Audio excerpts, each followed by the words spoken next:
The Edinburgh Fringe Festival sees over 3 million visitors each year to visit Scotland's capital during the month of August.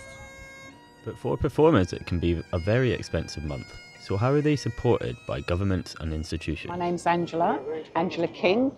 This is my first time at the Edinburgh Fringe. Yesterday was my first show. I got £2,500, so that was able to go towards the venue and my accommodation.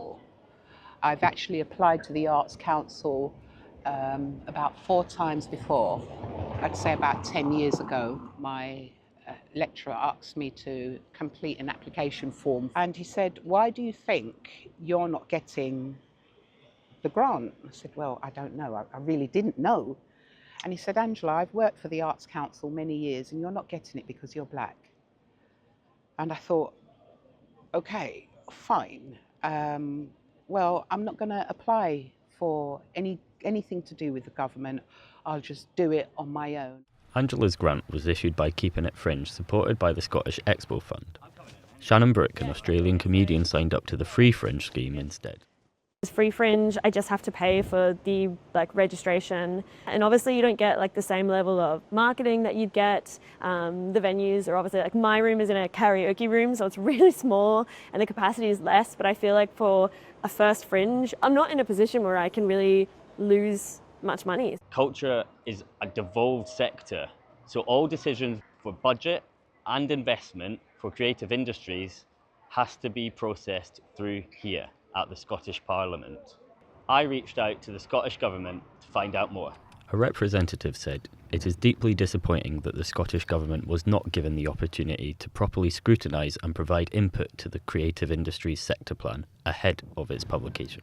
In June, the UK Government issued a nationwide sector plan for creative industries. It mentioned multiple UK-wide initiatives such as Creative Careers Service and a Freelance Champion, an ongoing independent review of the Arts Council, and case studies of Scotland as an example.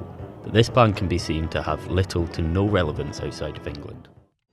Creative Scotland oversees the distribution of funds to hundreds of organisations, key ones being Screen Scotland for Film and TV and the Expo Fund for festivals. But how do these divisions work collectively? You think about Fleabag, or you think about Baby Reindeer. Both those shows have backstories. They have things that built that momentum year by year, and it was the right moment to be seen. For that momentum of the festival to just accelerate the kind of work that they'd already put in. Screen Scotland, I suppose, in their original conception of this, we're looking at it going there's already this industry program that is working really well to serve live art and touring. Why can't it also serve TV and film? The culture and global attraction of Scotland is unique, but the UK Government should collaborate with the Scottish Government as a way to grow culture across the UK and remove the friction over funding.